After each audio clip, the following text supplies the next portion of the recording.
The quantum sensors aboard the ESS Curiosity have been silent for months. Lieutenant Sarah Chen stared at the holographic display, her eyes heavy from another uneventful 12-hour shift at the detection station. The exploration vessel's mission to map the outer reaches of the Carina Arm had yielded nothing but ordinary stellar phenomena and lifeless rocks, until now. Captain Morrison. Sarah's voice cracked slightly as she straightened in her chair. I'm detecting an artificial signal. Definitely not natural, and definitely not human. The bridge fell silent. Captain James Morrison, a veteran of Earth's early space exploration program, moved to her station with practiced calm. Source: it's coming from the third planet of the system ahead. Sir, it's... Sarah paused, running the analysis again. It's a distress signal. Morrison's weathered face remained impassive, but his eyes betrayed a hint of excitement. Humanity had spent decades searching for signs of intelligent life. Now, on what was supposed to be a routine survey mission, they'd found it. And whatever they'd found needed help. Dr. Patel, what can you tell us about the planet? Morrison turned to their xenobiologist, who was already poring over the sensor data. Atmosphere is primarily nitrogen-oxygen. Gravity 1.1 Earth standard. Temperature range is within human tolerance. Dr. Ria Patel reported, her fingers dancing across the holographic interface. We could survive there, Captain. With basic environmental suits, at least. Morrison nodded slowly. The first contact protocols were clear. Observe, report back to Earth Command, and wait for instructions. But the signal was a distress call.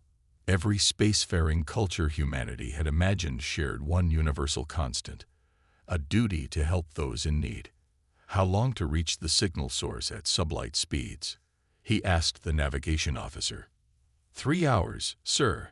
The signal's coming from what appears to be a structure on the northern continent. Morrison took a deep breath. 20 years of command experience had taught him when to follow protocols and when to trust his instincts. Plot a course. Lieutenant Chen, continue monitoring that signal. Dr. Patel, assemble your first contact team. I want us ready for anything. As the Curiosity approached the planet, the signal grew stronger. Dr. Patel's team decoded more of the message. A warning about system failures in what they believed was some kind of research facility.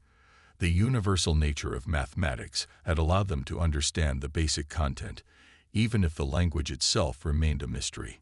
The ship settled into orbit, and the facility came into view. It was an elegant structure of sweeping curves and crystalline spires, but several sections showed signs of damage.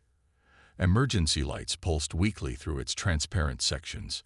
Landing team, prepare for deployment, Morrison announced over the ship's comm. Remember, we're here to help if we can, but safety comes first. We have no idea what we're walking into. Sarah Chen found herself selected for the landing team, her expertise in signal analysis deemed crucial for the mission. As she donned her environmental suit alongside Dr. Patel and Security Chief Rodriguez, her hands trembled slightly. Everything humanity knew about its place in the universe was about to change. The shuttle descent was smooth, the alien facility growing larger in their viewport. They landed on what appeared to be a designated pad, its surface marked with unfamiliar symbols. As the team stepped out, Sarah's suit sensors confirmed the atmosphere analysis. Breathable, but with trace elements they couldn't identify. Look at this architecture, Dr. Patel whispered, her voice filled with wonder. The way it integrates with the natural rock formations, they built with the environment, not against it.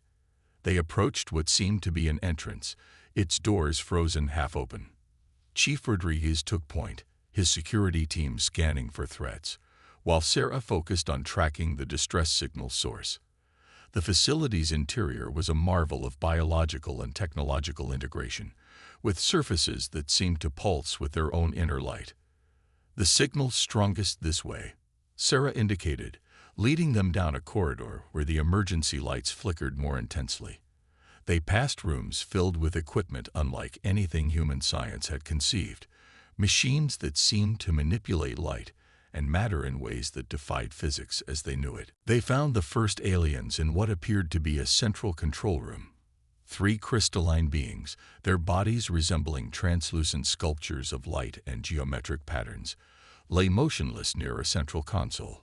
A 4th moved weakly, its internal light pulsing dimly. Dr. Petal rushed forward, medical scanner in hand, while Chief Rodriguez maintained a protective position. Sarah focused on a console, her pattern recognition software attempting to make sense of the alien interface. The conscious alien noticed them, its crystalline form brightening slightly. It attempted to communicate, producing harmonics that their translators couldn't process. Dr. Patil activated her Universal Translator's learning mode, hoping it could begin building a language bridge. Sarah's attention was drawn to the facility's main display. Her eyes widened as she began to understand what she was seeing. "Captain," she called over the comm link to the Curiosity. "I think I know what happened here." They were conducting experiments with some kind of quantum field technology. Something went wrong. Their containment systems are failing. The alien's movements became more urgent as it realized Sarah was beginning to understand. It pointed to a series of displays, its harmonic communications becoming more intense. The field collapse could destroy everything within a 1,000-kilometer radius. Sarah continued, her fingers flying over the alien console as she tried to make sense of the controls. "Their systems are too damaged to contain it. Can we help?" Morrison's voice was steady over the comm. Sarah studied the readings, her mind racing. The alien's quantum technology was far beyond human understanding, but the basic principles of containment weren't so different from the magnetic fields used in fusion reactors. "Maybe," she replied. "But we'll need to adapt our shuttle's fusion containment systems. It won't be elegant, but if we can reinforce their failing containment field with our own." "Do it," Morrison ordered. "Whatever you need." What followed was a desperate race against time. Human ingenuity met alien technology as Sarah and Dr. Patel worked with the surviving alien to jury-rig a solution. They stripped the shuttle's fusion containment systems, using human engineering principles to patch the gaps in the alien quantum field. The alien watched their work with what seemed like fascination, its crystalline form brightening as it began to understand their approach. Despite the vast technological gap between their species, the universal languages of mathematics and physics allowed them to collaborate. As the final connections were made, Sarah held her breath. Their improvised solution violated probably a dozen laws of physics as humanity understood them, but they were out of options and out of time. The quantum field stabilized.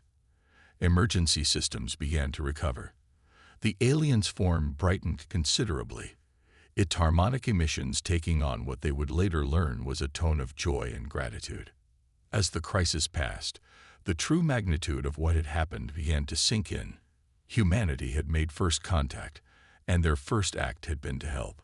They had proved themselves not through military might or technological advancement, but through their willingness to assist others and their ability to find unconventional solutions to seemingly impossible problems.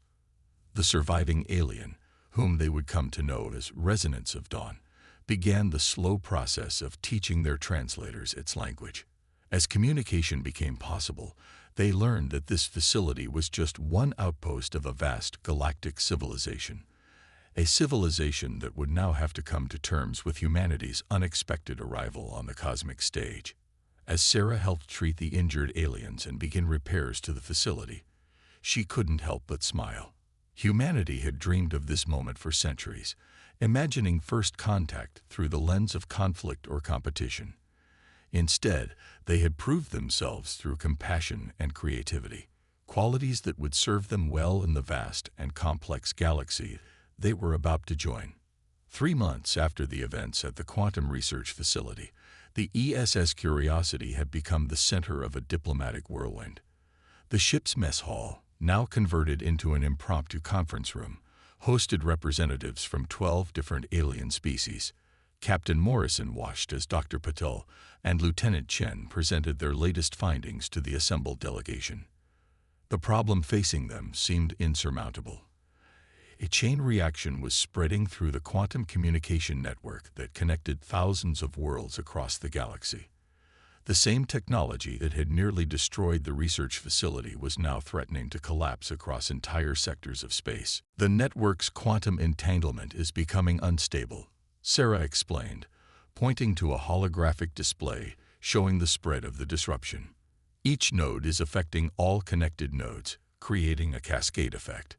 The alien representatives shifted uncomfortably.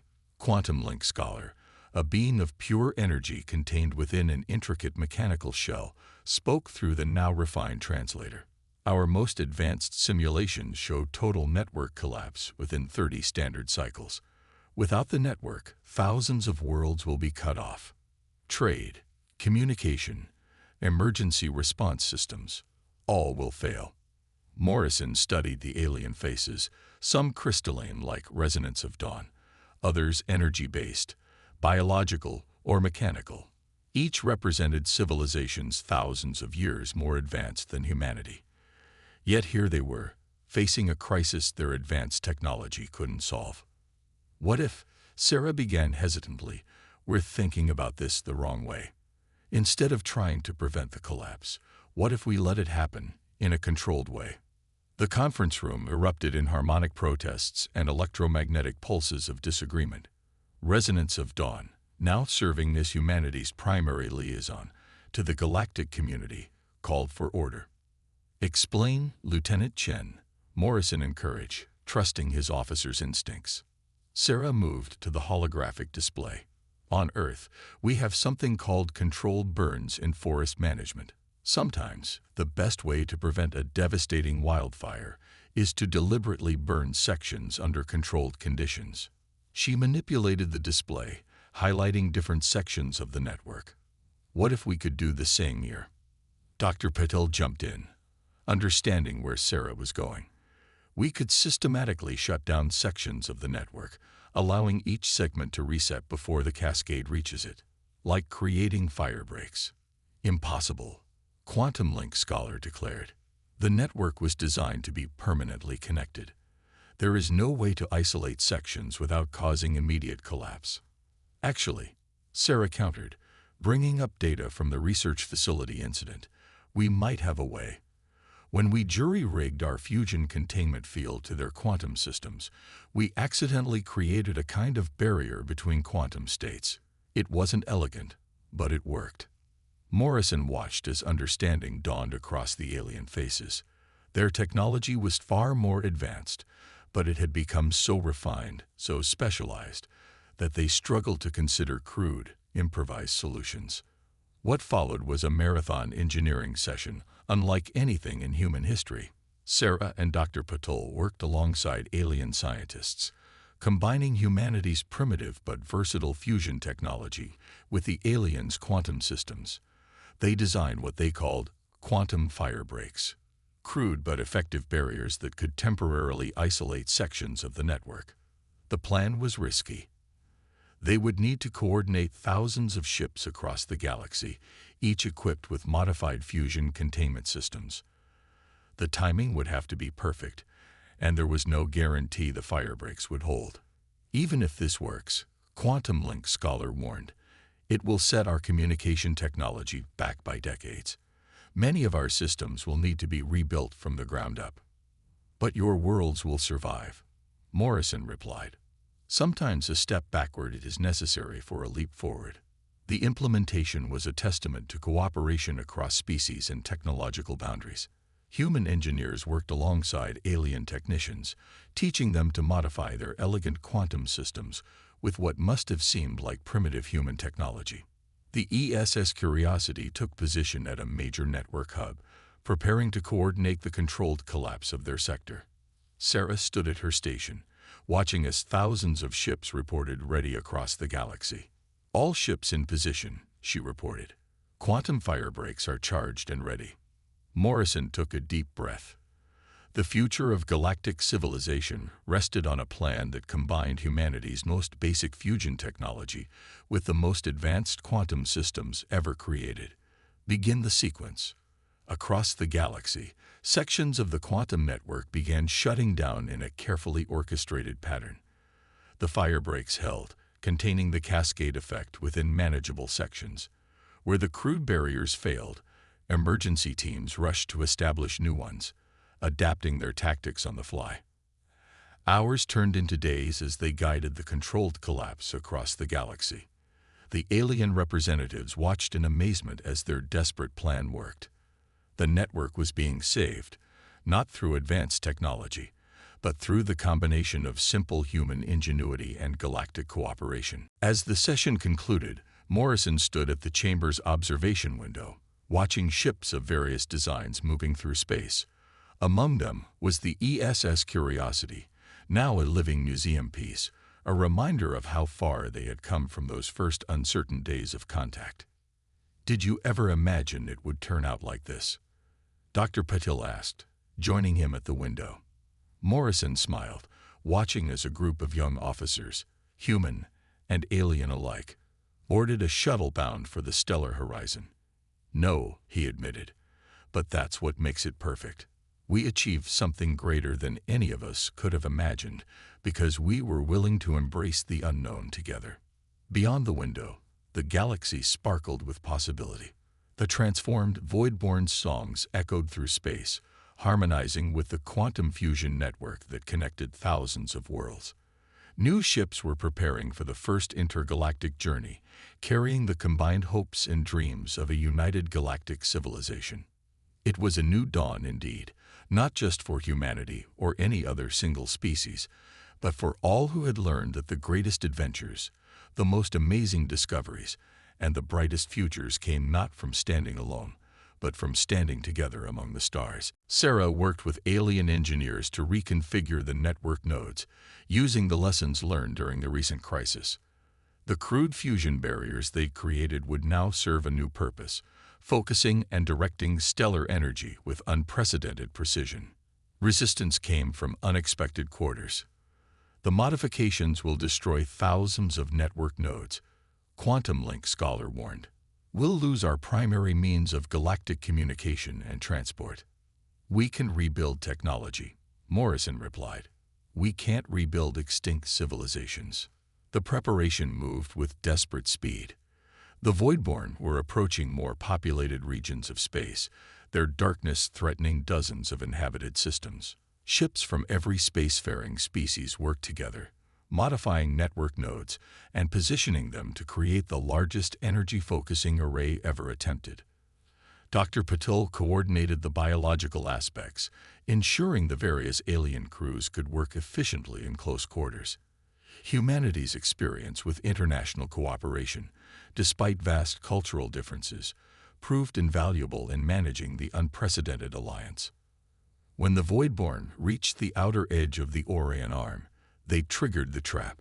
Thousands of quantum nodes activated simultaneously, creating channels that concentrated the energy of hundreds of stars. The darkness that had seemed unstoppable was suddenly pierced by rivers of light that crossed the galaxy.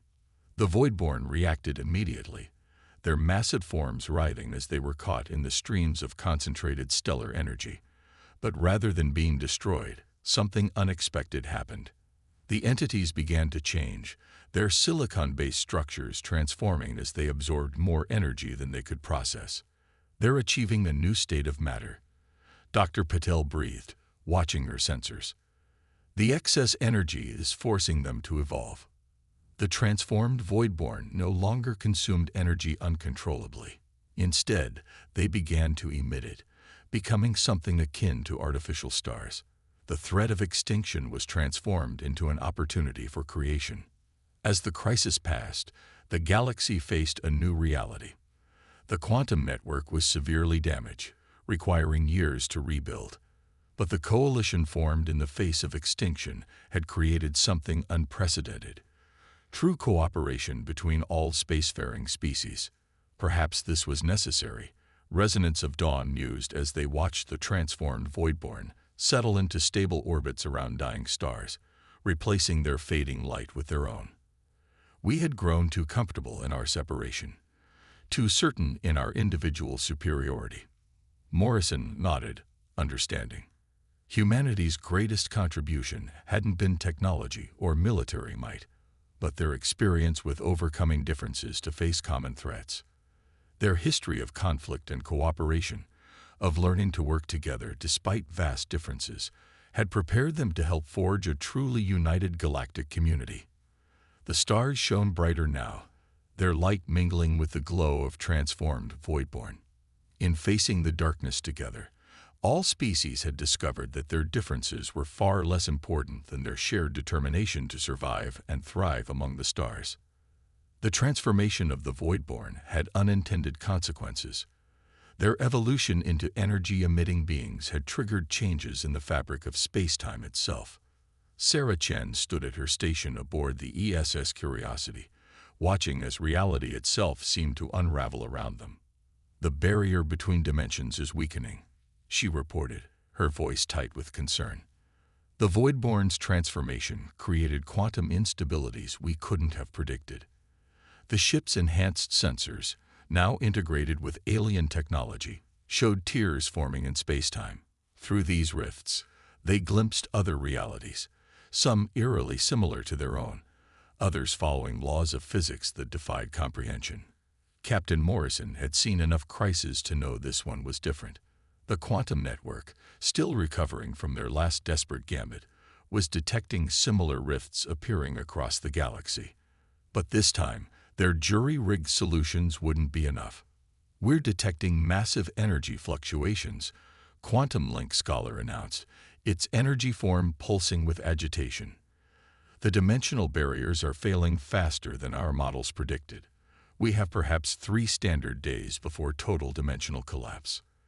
The Galactic Coalition, forged in their battle against the Voidborn, now faced an even greater challenge. Representatives from every spacefaring species gathered in emergency session, their voices blending in a cacophony of fear and desperate planning. Dr. Patel, who had been studying the transformed Voidborn, noticed something peculiar in her readings. "The rifts aren't random," she said, drawing everyone's attention. "They're following the same pattern as the quantum network nodes, the ones we modified to channel stellar energy." Morrison understood immediately. "We didn't just change the Voidborn. We changed the fundamental structure of space in those regions." The realization hit the assembled representatives like a physical force. Their solution to one crisis had sown the seeds of another, potentially more devastating one. Some species began to withdraw from the coalition, preparing to face the end in isolation. But Sarah had noticed something else. "The rifts are stable where they intersect with the transformed Voidborn's energy fields," she reported. "It's as if their new form naturally reinforces dimensional boundaries." "Could we use that?" Morrison asked, his mind already racing with possibilities. "Could we stabilize the rifts by positioning the Voidborn near them?" First light of creation's ancient form dimmed with doubt. "Even if possible, we have no way to communicate with the Voidborn. They exist in a state beyond our understanding. Then we need to understand them better," Dr. Patil insisted. She pulled up her research data, showing the complex energy patterns emitted by the transformed entities. "These aren't random emissions. This is communication, just not in any form we recognize." What followed was the most ambitious first contact attempt in galactic history. While engineering teams worked to temporarily reinforce the dimensional barriers, Dr. Patel led a joint human-alien science team in attempting to decode the Voidborn's energy-based language. They discovered that the Voidborn weren't just communicating, they were singing. Their energy emissions formed complex harmonics that resonated with the fundamental frequencies of space-time itself. Through their transformation, they had become living bridges between dimensions. "We don't need to move them," Sarah realized, studying the patterns. "We need to help them adapt their song." Using the remaining quantum network nodes, they began broadcasting harmonics that complemented the Voidborn's emissions. It was like teaching a new chord to an infinite cosmic orchestra. Some Voidborn began to respond, adjusting their energy patterns to strengthen the dimensional barriers around them. But time was running out. Major rifts were opening faster than they could be sealed, and many species were losing hope. The coalition began to fracture as fear overwhelmed unity. In this darkest moment, humanity's greatest strength emerged once again. Not their technology or their problem-solving skills, but their ability to inspire hope and unity in the face of overwhelming odds. Morrison addressed the faltering coalition. "We've faced extinction before. We've stared into the void and refused to blink. Every species here has done the same. It's why we all achieved the stars. Apart, we see impossible problems. Together, we create impossible solutions." His words, translated into dozens of alien languages and forms of communication, resonated with a truth they all recognized. One by one, the withdrawing species returned. The coalition stood united once more. They expanded their efforts, using every available ship and station to broadcast the harmonizing frequencies. The transformed Voidborn responded in greater numbers, their songs shifting to reinforce reality itself. Where rifts had torn space apart, their harmonized energies wove it back together. The work was dangerous. Several ships were lost to sudden dimensional shifts, their crews sacrificing themselves to maintain the broadcast network. But slowly, methodically, they stabilized the tiers in spacetime. The Voidborn, once seen as harbingers of darkness, had become guardians of reality itself. Their transformed nature, guided by the combined efforts of all spacefaring species, now helped maintain the very fabric of spacetime. As the last major rifts sealed, the galaxy emerged into a new era. The coalition had faced its breaking point and emerged stronger. Humanity had proved again that their greatest contribution to galactic civilization was not technological but spiritual. Their unshakable determination and their ability to unite diverse peoples against impossible odds. Sarah Chen, watching the Voidborn's energy patterns pulse in harmony with the repaired spacetime barrier, smiled. Sometimes, she mused, breaking points aren't endings. They're transformations waiting to happen. Morrison nodded, understanding. In pushing themselves to their limits, all species had discovered new strengths, new ways of thinking, and new possibilities for cooperation. The galaxy would never be the same, and that was exactly what they needed. 5 years had passed since the dimensional crisis. The great chamber of the Galactic Council looked very different now. Where once only the most ancient species had held permanent seats, representatives from all spacefaring civilizations now gathered as equals. Among them sat Captain James Morrison, his once dark hair now streaked with gray, representing not just humanity, but a new philosophy that had transformed galactic society. The transformed Voidborn drifted serenely through nearby space, their energy emissions now an integral part of the galaxy's structure. Their songs, once alien and threatening, had become a constant reminder of how change, even frightening change, could lead to growth. The integration of the new quantum fusion hybrid network is proceeding ahead of schedule, Sarah Chen reported to the assembled council. Now serving as chief of galactic communications, she had helped design a network that combined the best of human and alien technologies. The Voidborn's harmonics actually strengthen our signals, increasing efficiency by 300%. Dr. Riya Patel, leading the newly formed Sinological Research Cooperative, added her own report. The collaborative studies between species have yielded unprecedented breakthroughs. By combining our different perspectives and approaches, we're understanding the universe in ways none of us could have achieved alone. The council chamber hummed with appreciation. The crisis had forced them to abandon old hierarchies and prejudices, creating something unprecedented in galactic history. True cooperation between equals, each species contributing their unique strengths to the whole. Quantum Link Scholar, its energy form now permanently integrated with human-designed containment technology, spoke next. The hybrid technologies we've developed have opened new frontiers. We're detecting signals from other galaxies, possibly other dimensions. The universe is larger and more complex than any of us imagined. Morrison listened to the reports with quiet satisfaction. Humanity had come so far from that first discovery of a distress signal. They had proved themselves not through dominance or superior technology, but through their ability to adapt, to think differently, and most importantly, to bring people together. We stand at a crossroads. First light of creation announced, its ancient form glowing with renewed purpose. Our recent trials have taught us that isolation breeds stagnation. Progress comes not from perfecting our individual approaches, but from combining our diverse perspectives. The Council's attention turned to the massive project displayed in the Chamber Center, a holographic representation of the first intergalactic exploration vessel. Built through the combined efforts of every spacefaring species, it represented everything they had learned about cooperation and innovation. The Stellar Horizon project is ready to begin, Morrison reported, pride evident in his voice. A crew composed of members from every council species, ready to explore beyond our galaxy. Human ingenuity, alien technology, and void-born harmonics working in concert to achieve what none of us could do alone. The project was more than just exploration. It was a statement that the future belonged not to any one species or approach, but to those willing to learn from each other, to adapt, and to grow together. Resonance of Dawn, now serving as coordinator of interspecies relations, added its own harmonics to the discussion. When we first encountered humans, we saw them as primitive, their technology crude, and their methods unorthodox. Now we understand that their greatest strength was never their technology, but their spirit, their ability to face the unknown with determination and hope. As if to emphasize the point, a voidborn drifted past the council chamber's transparent walls, its energy patterns forming beautiful auroras in space.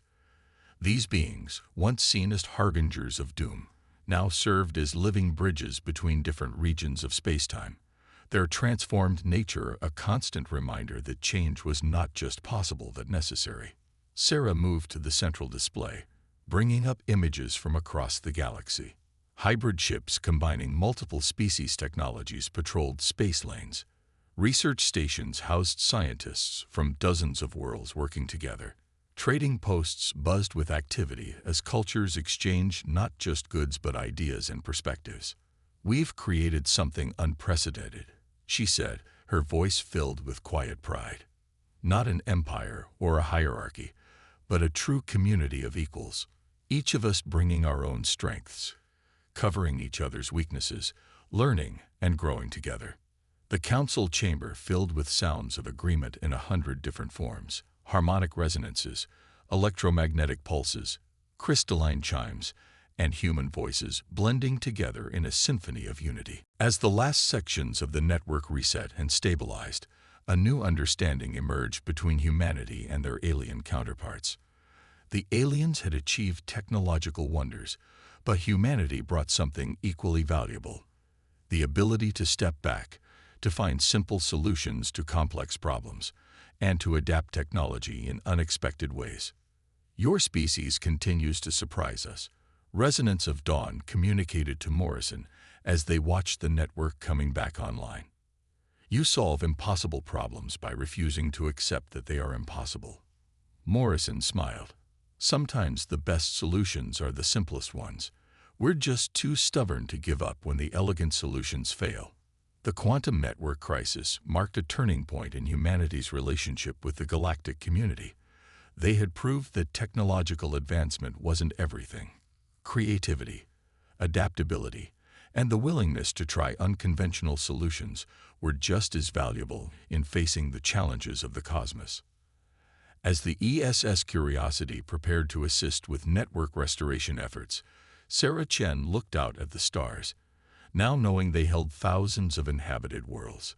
Humanity had found its place among the stars not through conquest or superior technology, but by offering a fresh perspective and the determination to tackle problems in ways no one else had considered.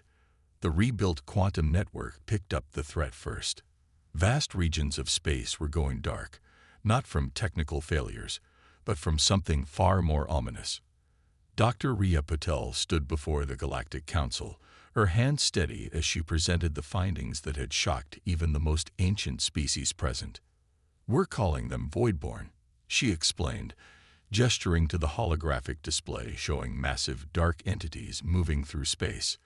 They appear to be silicon-based life forms that exist in the space between stars. And they're hungry. The council chamber, carved from a hollow asteroid at the galaxy's core, filled with murmurs of concern. The Voidborn were unlike anything encountered in the millions of years of recorded galactic history. They consumed energy in all forms: light, heat, electromagnetic radiation, even the quantum fields that enabled faster-than-light travel.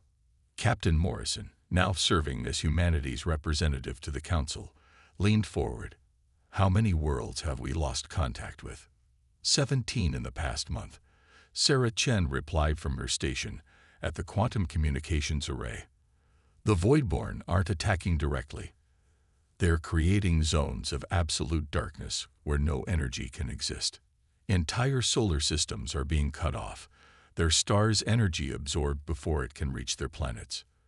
The Council's senior member, an ancient being known as First Light of Creation, spoke with grave harmonics. "Our weapons pass through them. Our shields mean nothing. They exist partially in dimensions we cannot access. We face extinction not through violence, but through darkness and cold." Morrison studied the data scrolling across his display. The Voidborn were spreading exponentially, their darkness threatening to engulf entire sectors of space. But something about their behavior pattern caught his attention. "They're not random," he muttered, then louder. "Dr. Patel, can you overlay the Voidborn movements with stellar density maps?" As the maps merged in the holographic display, a pattern emerged. The Voidborn were avoiding the densest star clusters, preferring to move through regions where stars were more widely spaced. "They're overwhelmed by too much energy," Sarah realized, seeing the pattern. "That's why they're creating darkness zones. They need to consume energy at a manageable rate." A plan began to form in Morrison's mind, one that would have seemed insane just months ago. What if we gave them more energy than they could handle? Much more. The council chamber erupted in confusion. Quantum Link scholars' energy form flickered with calculation. Impossible. Even if we detonated every antimatter weapon in our combined arsenals, it wouldn't be enough energy to overwhelm all the Voidborn. "We don't need weapons," Morrison countered. "We need stars." Dr. Patel's eyes widened as she understood. "The quantum network. We could use it to channel stellar energy directly at them." The next hours were a blur of frantic calculation and debate. The plan that emerged was audacious. They would modify the quantum network to create channels of concentrated stellar energy, turning the galaxy's stars into a coordinated weapon against the darkness.